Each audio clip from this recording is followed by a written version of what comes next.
Fala galera, beleza? Se liga! Hoje nossa revisãozinha, nossas resoluções de questões, nós vamos falar sobre República Velha ou Primeira República. Aquele momento na história do Brasil que começa em 1889 com um golpe militar que nós chamamos popularmente de Proclamação da República. E vai até 1930, quando acaba também com um golpe de Estado, mas aí dado por Getúlio Vargas, tá?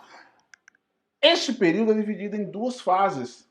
A primeira fase é a República da Espada, liderada por militares, Deodoro da Fonseca, depois Floriano Peixoto, e a segunda fase é quando o poder está nas mãos das oligarquias rurais dos estados. Belezinha? Não podemos esquecer, entre outras coisas, as revoltas que existiram dentro deste período. Revoltas rurais, como Cangaço, Canudos, Federalista, tá? E as revoltas urbanas, como o movimento operário, a vacina, o tenentismo, beleza? Não podemos esquecer jamais da primeira Constituição Republicana do Brasil, 1891. Era uma Constituição um tanto quanto mais democrática do que a imperial, e tinha que ser.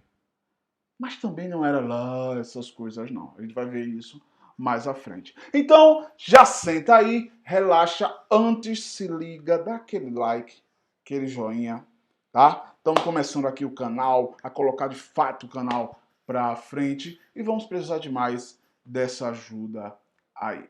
Belezinha? Então vamos para fazer o que a gente veio fazer aqui, que é a questão.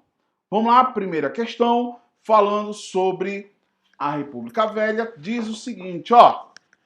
Período da história política, que vai de 1889 a 1930, costuma ser designado pelos historiadores de diferentes modos: República Oligárquica, República do Café com Leite, República Velha ou Primeira República. Nesse período, em troca de favores, se liga neste termo, troca de favores, os coronéis exigiam que os eleitores votassem os candidatos por eles indicados. Tal prática ficou conhecido como voto de cabresto. As duas expressões grifadas, coronéis e votos de cabresto, referem-se respectivamente a aos grandes proprietários de terras e ao voto secreto. B. Aos oficiais de carreira que exerciam cargos políticos e ao voto censitário. C. A influência de oficiais do Exército na tomada de decisões políticas e ao voto censitário. D.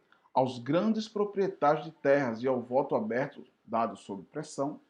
E E. Aos grandes proprietários de terra e ao voto censitário. Opa, questão fácil para a gente começar só na mamatinha. Preste atenção, meus jovens, se liga, ó. Quando a gente fala dessa segunda fase da Primeira República, estamos falando da República Oligárquica, a República do Café com Leite. Aquela república onde o poder está nas mãos da elite rural dos estados. Belezinha? É neste contexto que existe uma prática política chamada de coronelismo. O que é isso, professor? Na prática, ó, ela está até grifada aqui, ó. O coronelismo é a prática política de atuação dos coronéis, de imposição da sua vontade na eleição. Traduzindo, os coronéis decidiam em quem você iria votar. Geralmente a gente imagina um coronel como uma pessoa muito ruim, muito brava, tá? Que mandava bater nas pessoas, queimar a casa das pessoas, mandava até cometer atentados. E é exatamente isso mesmo que acontecia. Mas os coronéis também eram vistos como pessoas que sempre ajudaram a população. Ajudaram. Tá? Então, essa população chegava no momento da eleição sempre sendo devedores de favores aos coronéis. Se liga no que o texto diz. Neste período existia a troca de favores. Por exemplo, Ah, meu filho em uma briga, sei lá, esfaqueou alguém, bateu em alguém e foi preso. Eu correria para o coronel, que tinha todo o poder na cidade, inclusive sobre os delegados, muitas vezes isso acontecia, e o coronel mandava soltar meu filho. Minha mãe estava com um problema, precisava de uma cirurgia na capital, por exemplo. Quem pagava o transporte, quem pagava essa cirurgia? O coronel. O remédio para o meu filho que está doente, o coronel dava. Só que, meu amigo, aprenda uma coisa: nada é de graça. E a eleição chega. E na eleição é o momento de cobrar. E o que acontecia? Os coronéis cobravam em voto. Ó, lembra que eu fiz isso, isso e isso para você? Lembra que seu filho está empregado na prefeitura porque eu coloquei? Lembra porque eu soltei seu irmão da cadeia? Lembra que sua mãe está viva hoje porque eu mandei pagar? Pronto, lembrou de tudo isso? Show! Agora você vai votar neste caboclo aqui, ó. Fechado? Fechado. Professor, e se tivesse alguém que não quisesse voltar? Aí, coincidentemente, poderia acontecer de forma coincidente que ele levasse um tiro, que a sua casa pegasse fogo, que sua pequena terra fosse invadida, seus animais fossem mortos, enfim, coisas que acontecem coincidentemente próximo da eleição e quem não vota em quem um coronel quer. Então essa prática de poder do coronel era uma prática para além da eleição. O coronel, mesmo não sendo militar, eles não eram militares, tá? Não esquece disso. Eles eram civis que ganharam esta alcunha de coronel ainda lá naquela Guarda Nacional do Império. Se ligou? Esse cara tinha um poder sobre a cidade e muitas vezes ele não precisava nem fazer esforço para ganhar voto. A população respeitava esse cara e gostava deste cara. É isso que eu estou dizendo. Nem sempre o coronel era visto como um tirano. Muitas vezes a população lutava por este cara contra o governo. Exemplo, lá na Paraíba existiu a Guerra de Princesa, onde a população lutou contra o governo de João Pessoa e a favor do coronel da região de Princesa Isabel. Se ligou? Então é exatamente isso aí. Está destacado duas palavras. Quais são as palavras? Coronéis e voto de cabresto. A questão aqui, essas duas expressões referem-se respectivamente a, se liga, vou até voltar aqui a questão, e você já sabe por essa explicação que nós estamos falando o gabarito, a letra D de dado. D de dar aqui minha aprovação que eu vou guardar no bolso, parceiro. Quando a gente fala de coronéis, estamos falando dos grandes proprietários de terra, tá? Quando a gente fala aqui, basicamente, do voto de cabresto, era a prática que esses coronéis utilizavam para angariar voto, que eu acabei de falar. Professor, mas daí vai que eu digo que quero votar em alguém, só para não morrer, né? E chego lá e voto em outra pessoa. Não dá. Não dá por quê? Porque o coronel manda buscar você na tua casa. O coronel manda você votar com jagunço.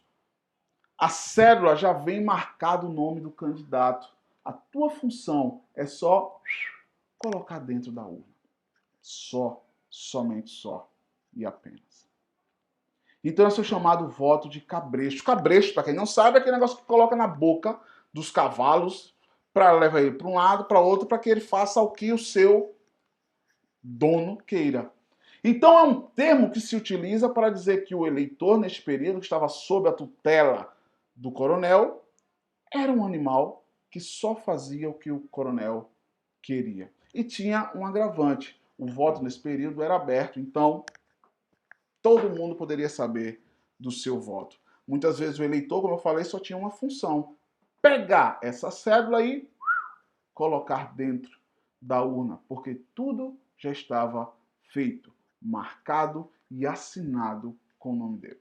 Belezinha? Então, letra D, como eu falei, daqui a minha aprovação. Se liga na letra A. Letra A, só para a gente concluir.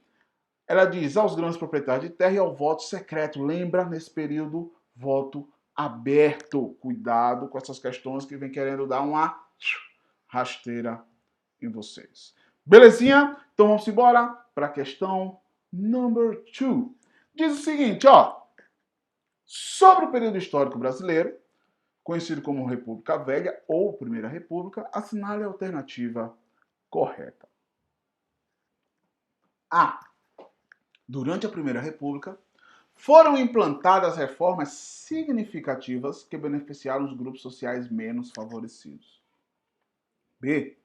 O primeiro civil a exercer o cargo de presidente da República foi o cafeicultor paulista Prudente de Moraes, que, contrariando os interesses da oligarquia cafeeira, implantou uma política nacional desenvolvimentista conhecida como reformas de base.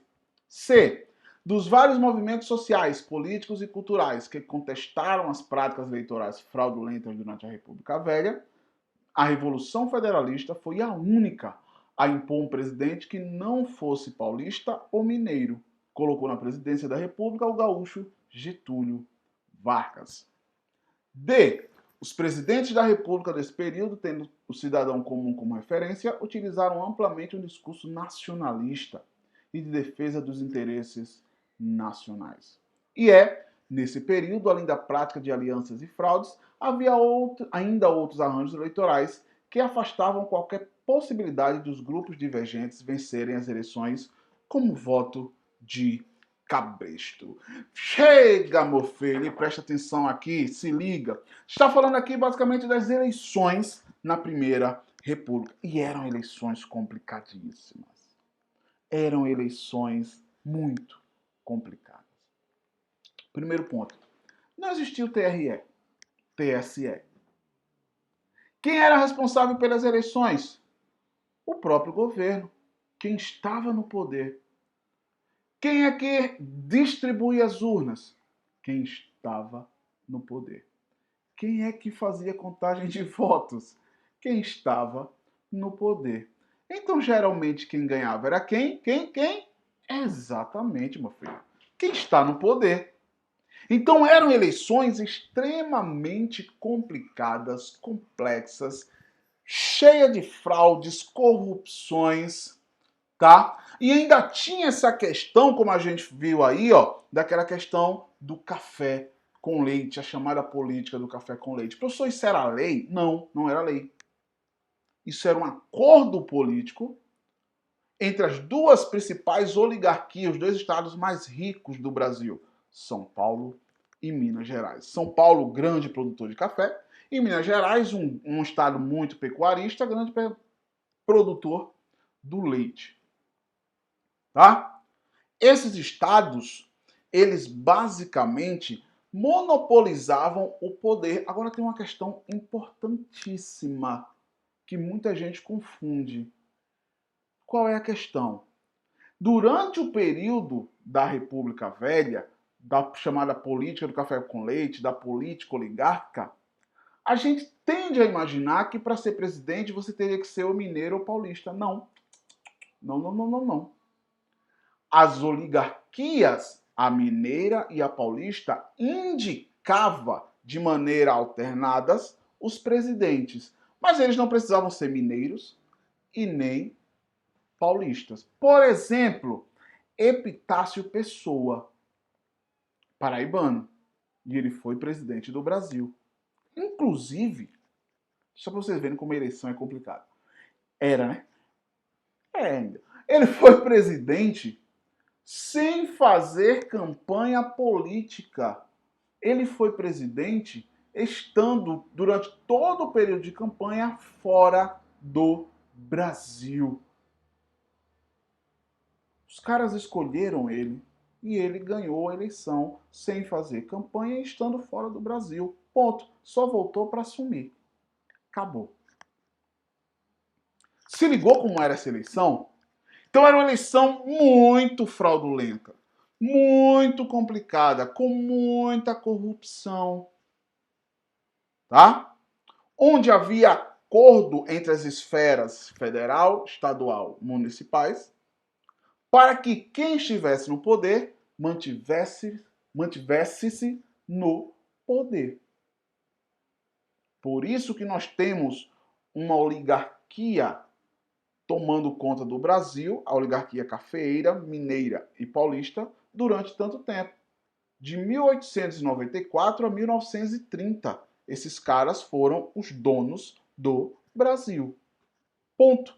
Eles escolhiam, não, eles não indicavam, vocês têm que ter isso, eles não indicavam o presidente. Ah, a gente está indicando tal pessoa para ser presidente. Não. Eles escolhiam o próximo presidente. E eles ganhavam. Se ligou? Então, com essa explicação aqui, meu jovem, ficou fácil. Qual é o gabarito? Letra E.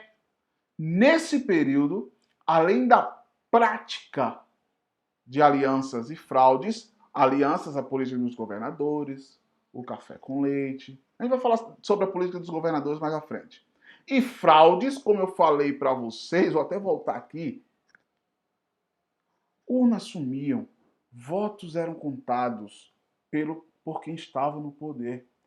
Pessoas que morreram votavam. Tá? Pessoas que já estavam mortas era contabilizada lá como pessoa votante. Urnas sumiam. Então haviam muitas fraudes eleitorais.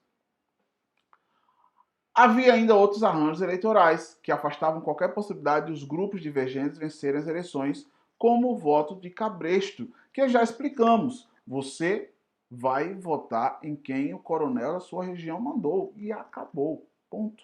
Se você achar que isso é importante para a sua vida, você vota, tá? Em quem ele mandou. Belezinha? Então, letra E de é lógico que eu vou passar no Enem. Belezinha? Vamos embora para a próxima questão. Questão número 3. Diz o seguinte, ó, tem uma questão aqui bonitinha, que é a canção O Mestre Sala dos Mares, lançada em 1974, canta um episódio da história do Brasil no início do século XX, a Revolta da Chibata.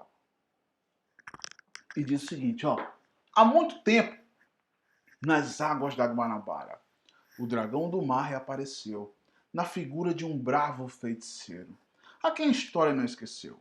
Conhecido como navegante negro, tinha dignidade de um mestre-sala.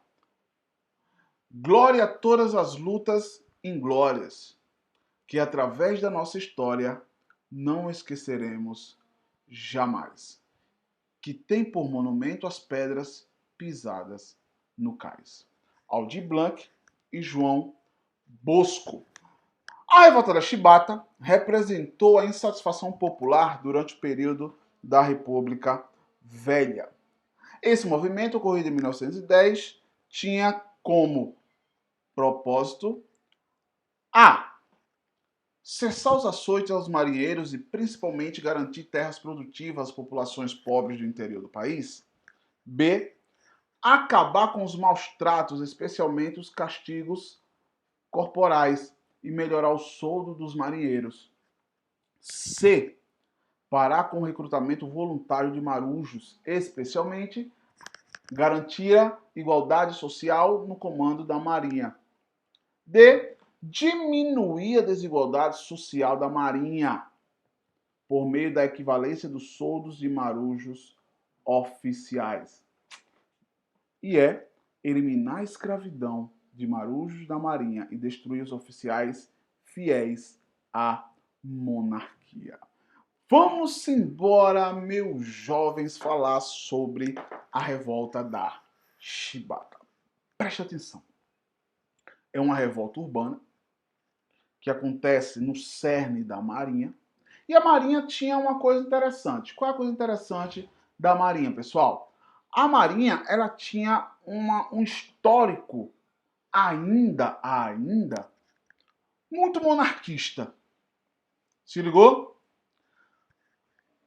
E a base da sua marujada, vamos dizer assim, eram ex-escravos ou descendentes de ex-escravos que não tiveram acesso a melhores condições de vida, a emprego, a uma casa e viram na Marinha uma possibilidade de melhorar sua situação, melhorar a sua vida. Então, muitos desses ex-escravos ou descendentes desses ex-escravos, eles entraram para a Marinha, tentando melhorar suas condições de vida. Mas dentro da Marinha existiam práticas ainda muito parecidas com as práticas escravistas, que eram o quê? As surras, as punições. Dependendo do que o marinheiro fizesse, ele sofria punições e, como o nome fala, chibatadas. Tá? Essa era uma prática muito, mas muito comum.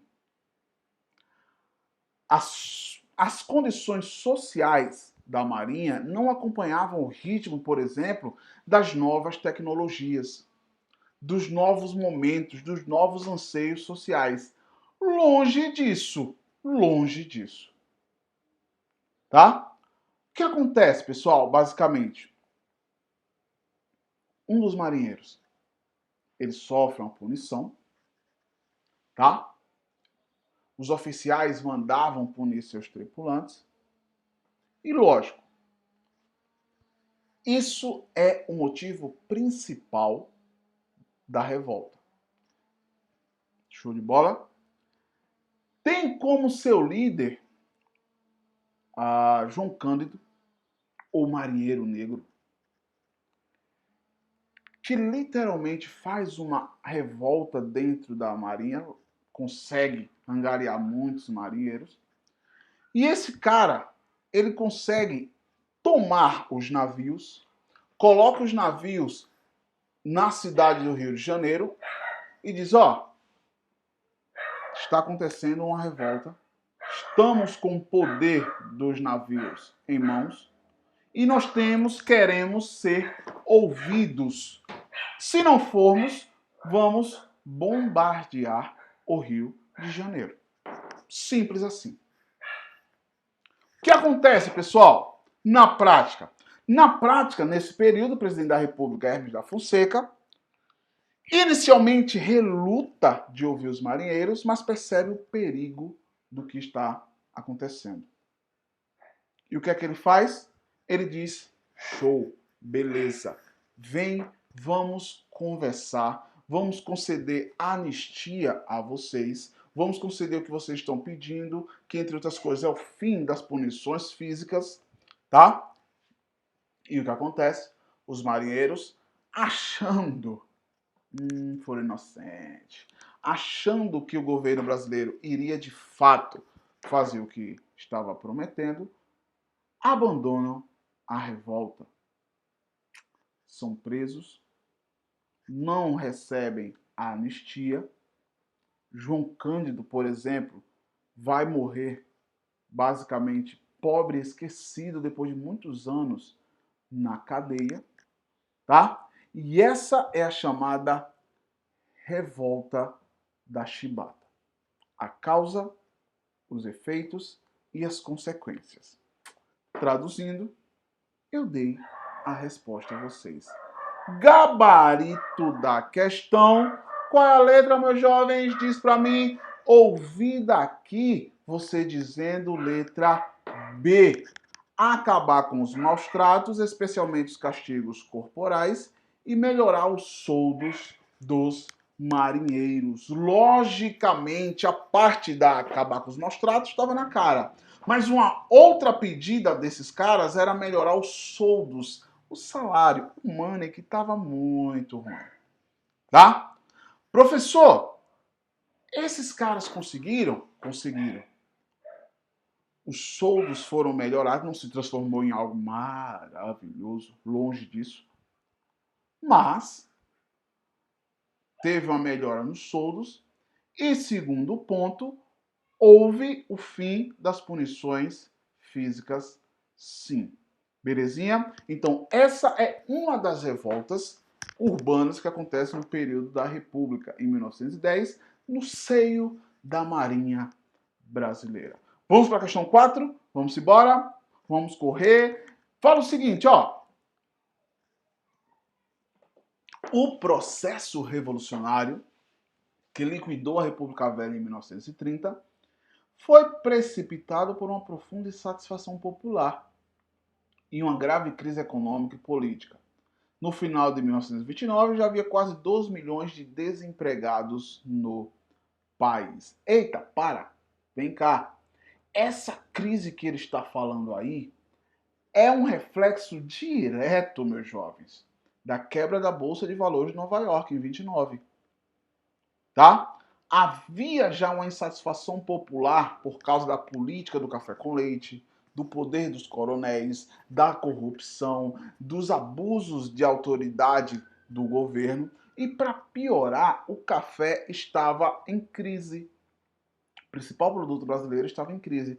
Aí chega a crise de 29 e acaba geral. A crise se intensifica. Beleza? E é sobre isso que nós estamos falando. Sobre o movimento conhecido como Revolução de 30, podemos chamar de golpe de Estado, professor? Podemos. Então, sobre o movimento conhecido como Revolução de 30 no Brasil e seu contexto nacional e mundial, pode-se corretamente afirmar: A. As cotações do café brasileiro subiram de forma desenfreada, incentivando a produção nacional mecanizada e o elevado índice de desempregados e insatisfeitos com o governo Washington Luiz. B.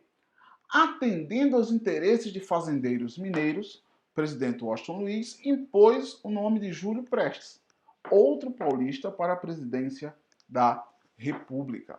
C.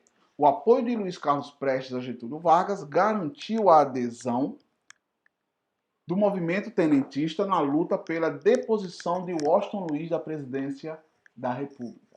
D. Com a derrota da Aliança Liberal, o candidato Getúlio Vargas, aliado às forças tenentistas, levou o movimento que culminou com a deposição de Washington Luiz e a ascensão de Getúlio Vargas em um governo que durou 15 anos. Tão logo assumiu o poder, Getúlio Vargas convocou uma Assembleia Constituinte que elaborou uma primeira Constituição brasileira, que instituiu o voto secreto e feminino. Vamos embora, vem para cá, presta atenção, se liga. Além dessa insatisfação, aconteceu um fato, uma trairagem, essa é a verdade. Por quê? O presidente da República era esse caboclo que está dizendo aqui, ó, na alternativa A, na alternativa D, que apresenta o nome dele na alternativa B, o Washington Luiz. O Washington Luiz era o presidente da República que foi indicado pela oligarquia paulista. Portanto, de acordo com o acordo do café com leite, o próximo presidente deveria ser indicado pela oligarquia mineira. Mas não foi, não. O que é que o Washington Luiz faz? Indica outro paulista. A oligarquia paulista indica Júlio Prestes. Eita! A oligarquia mineira diz: opa, parou. É nós. Somos nós agora que vamos indicar. Esqueceram? A oligarquia paulista não liga. Indica Júlio Prestes. Dá treta.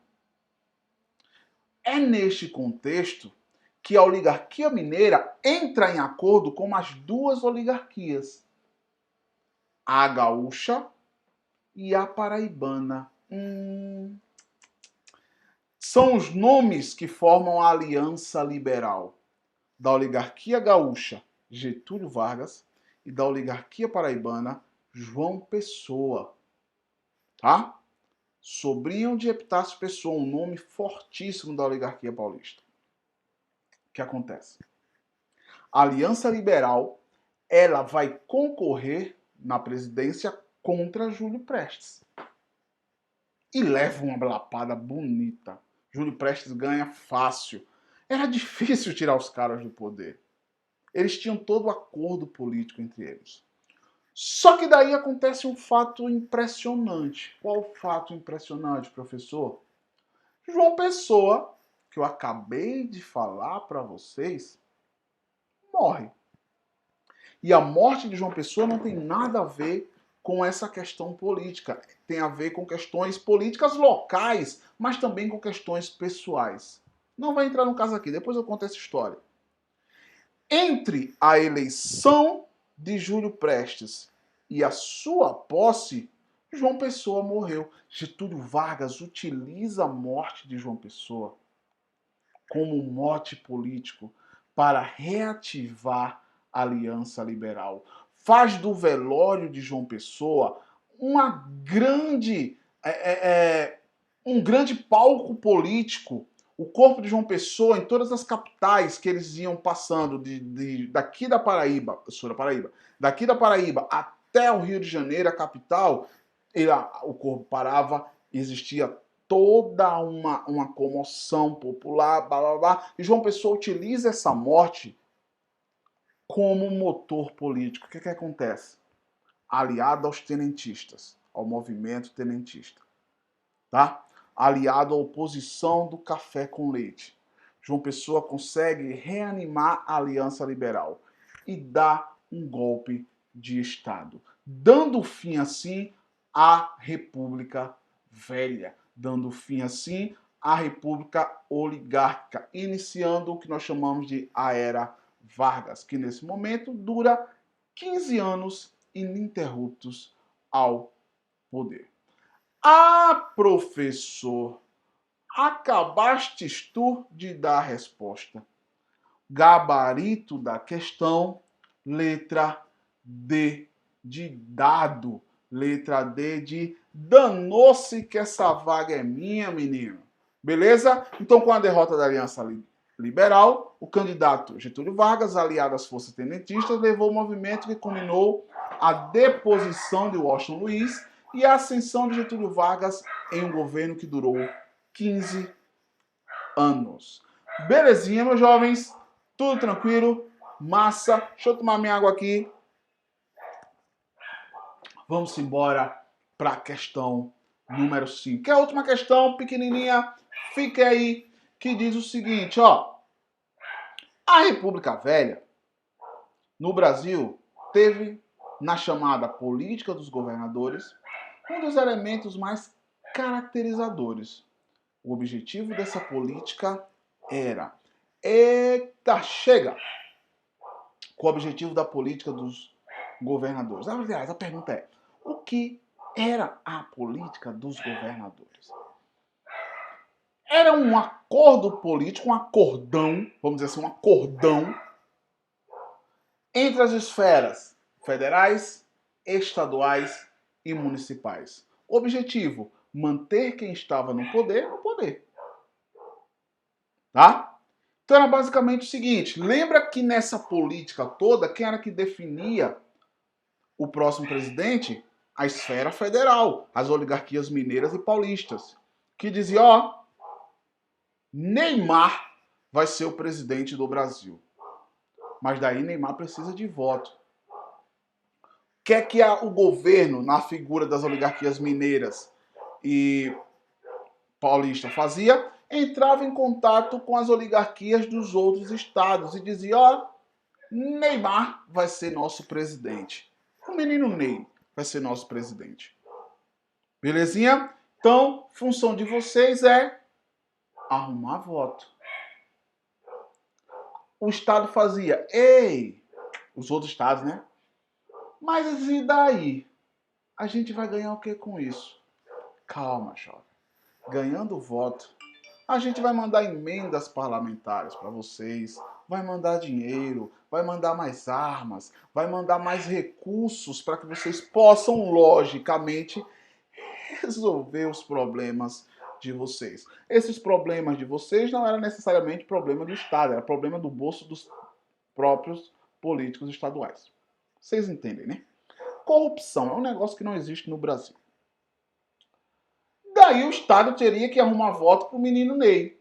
Eles iam arrumar voto aonde? Nos seus municípios. Os deputados, o governador, que era chamado presidente do Estado, iria olhar e dizer, ó, chama os prefeitos e diz, ó, no acordão, o próximo presidente é o menino Ney.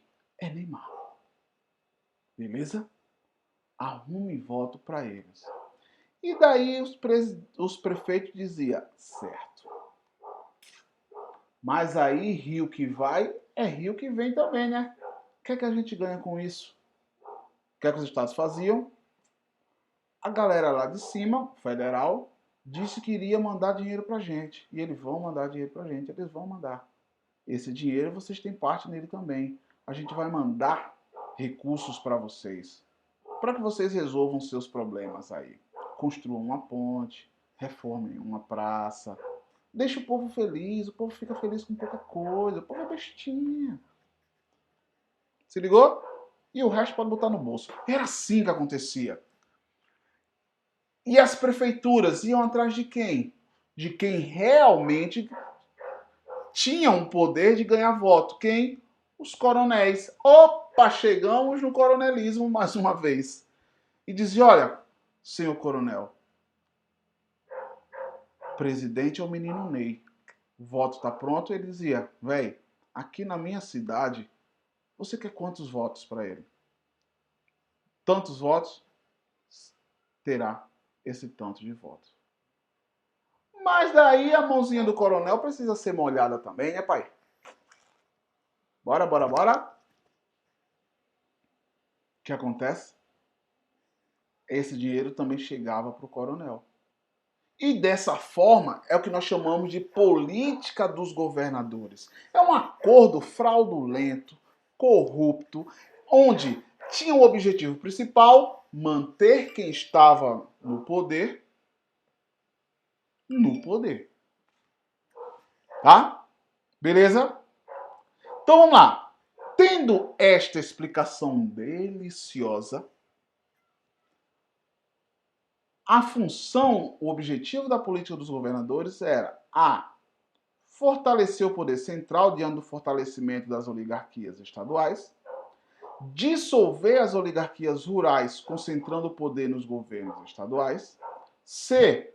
promover o fortalecimento da Federação do Brasil, dividindo o poder entre estados fortes e fracos no país, d. enfraquecer as alianças oligárquicas estaduais que comprometessem nas eleições a sucessão presidencial, e harmonizar os interesses dos estados mais ricos e, ao mesmo tempo, em que favorecia os objetivos do poder central em relação à política nacional. Papai, e aí? Gabarito da questão, facinho demais. Dá uma olhadinha novamente na letra E. É lógico que você vai estar aprovado, meu guri. Harmonizar os interesses dos estados mais ricos. Estamos falando de quem? Minas Gerais e São Paulo. Então, harmonizar os interesses dos estados mais ricos, ao mesmo tempo em que favorecia os objetivos do poder central, que era o quê? Manter-se no poder em relação à política nacional. Traduzindo, manter-se no poder e escolher o próximo presidente. Para isso havia um grande acordo. Belezinha, galera? Então, esse aqui um resumão da política da República Velha, desculpa, tá? Quem ainda não curtiu, curte aí, beleza? Quem ainda não é inscrito, se inscreve aí, ó, embaixo. Quem não me segue no Instagram, aqui embaixo, ó, Herbert _ historiador, lá é uma vibe mais humorística, tal, charge, música, enfim. Belezinha? Então, valeu, galera. Abração, rumo à aprovação, que para vocês é certa. Valeu, tchau.